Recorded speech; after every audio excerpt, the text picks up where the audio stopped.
5, 4, 3, 2, 1.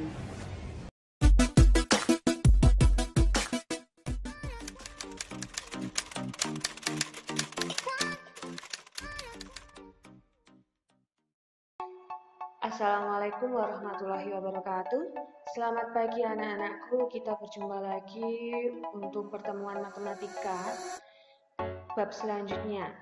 Dan untuk pertemuan kita kali ini kita akan belajar mengenai bab 2 tentang himpunan.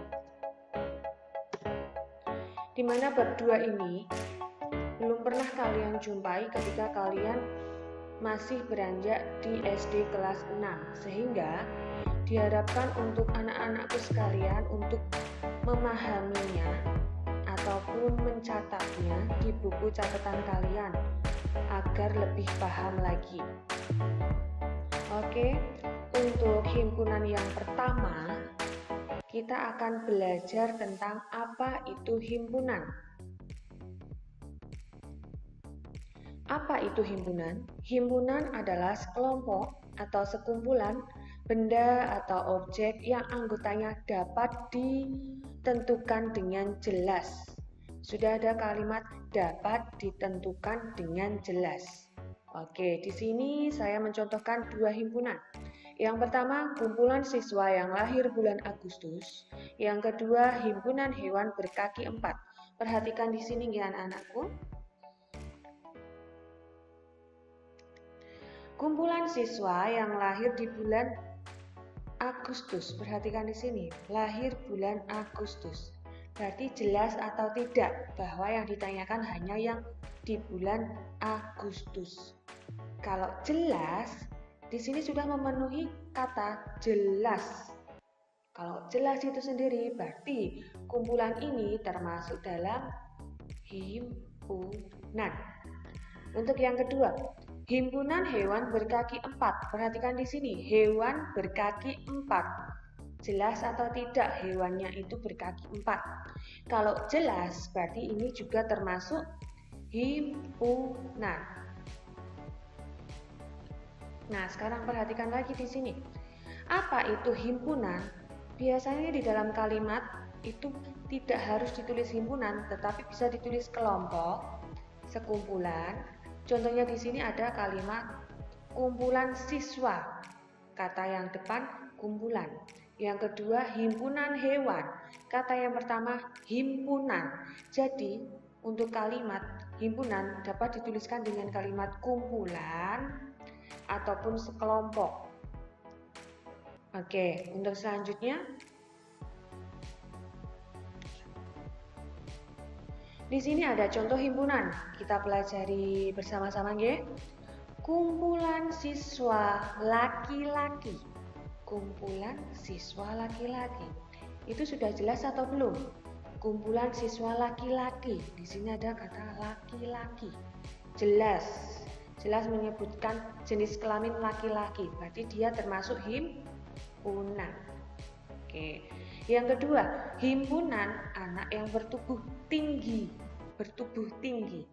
Di sini misalkan ya, ada kambing sama sapi. Menurut saya, sapi itu lebih tinggi.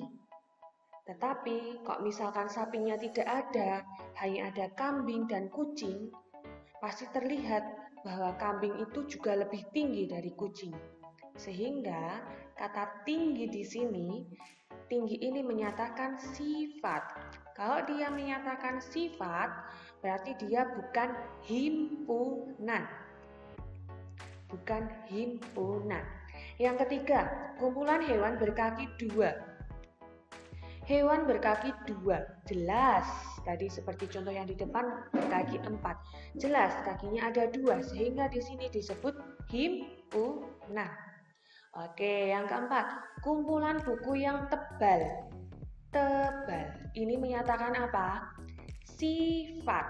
Karena menyatakan sifat sehingga dia bukan himpunan. Sekarang yang terakhir, himpunan laki-laki yang ganteng. Ganteng di sini menurut orang itu berbeda-beda nih. Di sini contohnya artis Raffi Ahmad. Seperti yang kalian tahu, kalau menurut siswa yang perempuan, Raffi Ahmad itu ganteng. Tetapi untuk siswa yang laki-laki, Raffi Ahmad itu gantengnya standar, ganteng saya, Bu. Berarti ada dua pendapat yang berbeda, sehingga ganteng ini juga menyatakan sifat, dan dua perbedaan dari siswa laki-laki dan siswa perempuan yang menjawab. Jadi, dinyatakan bahwa himpunan laki-laki yang ganteng ini termasuk bukan himpunan. Mengerti anak-anak? Oke, selanjutnya. Kesimpulan. Untuk yang pertama, himpunan itu bisa dilihat dan nyata, jelas. Yang kedua, bukan himpunan, itu menyatakan sifat. Menyatakan sifat cantik, tebal, ganteng, tinggi, rendah, dan sebagainya. Tidak bisa dilihat oleh kedua mata kita karena ada dua pendapat yang berbeda.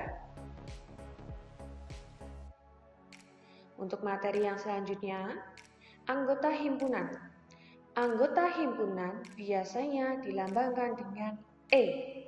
Di sini tulisannya E, tapi tidak, E-nya tidak kotak-kotak, tapi E-nya bundar, agak melengkung. Bukan anggota himpunan berarti dilambangkan dengan E dicoret. Penulisan anggota himpunan, penulisan anggotanya itu menggunakan tanda kurung kurawa di setiap awal kalimat, memulai awal kalimat dan mengakhiri kalimat.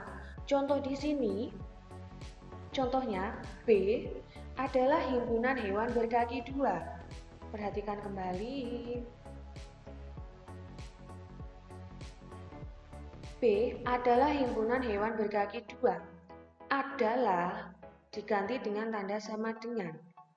Himpunan harus diganti dengan tanda kurung kurawal. Hewan berkaki dua bisa dituliskan di sini. Hewan berkaki dua boleh nggak? Boleh sekali. Hewan berkaki dua, tanda kurung kurawal. Oke, boleh. Tapi kalau saya mau langsung menyebutkan ayam, bebek, merpati boleh? Boleh juga. Nah, sekarang perhatikan di sini. Ayam, E, ini tadi apa E? E adalah anggota. Berarti bacanya ayam anggota himpunan B. Ada nggak di sini ayam di himpunan B? Ada. Kalau ada berarti dia benar. Yang kedua, sapi. Sapi ini E coret. Berarti tandanya bukan anggota. Sapi bukan anggota himpunan B. Ada nggak himpunan B di sini? Ayam, bebek, merpati tidak ada. Jelas. Sekarang himpunan B itu hanya berkaki 2, sedangkan sapi kakinya 4. Berarti di sini bukan himpunan B. Benar apa salah? Benar. Oke. Mengerti anak-anak? Kita lanjut nih. Dan untuk slide selanjutnya, ternyata kita sudah masuk ke tugas. Silakan untuk anak-anakku yang belum mengerti dapat mencatatnya di buku catatan matematika. Jika yang sudah dapat mengulanginya lagi, sembari kalian mengerjakan tugasnya, ayo kita berlatih 2.1 halaman 116 nomor 1 sampai 4. Silakan kalian kerjakan di buku tulis matematika, tidak perlu ditulis soalnya, tulislah jawabannya, dan jangan lupa laporan kepada guru rompinya. Terima kasih, sampai berjumpa di pertemuan selanjutnya. Wassalamualaikum warahmatullahi wabarakatuh.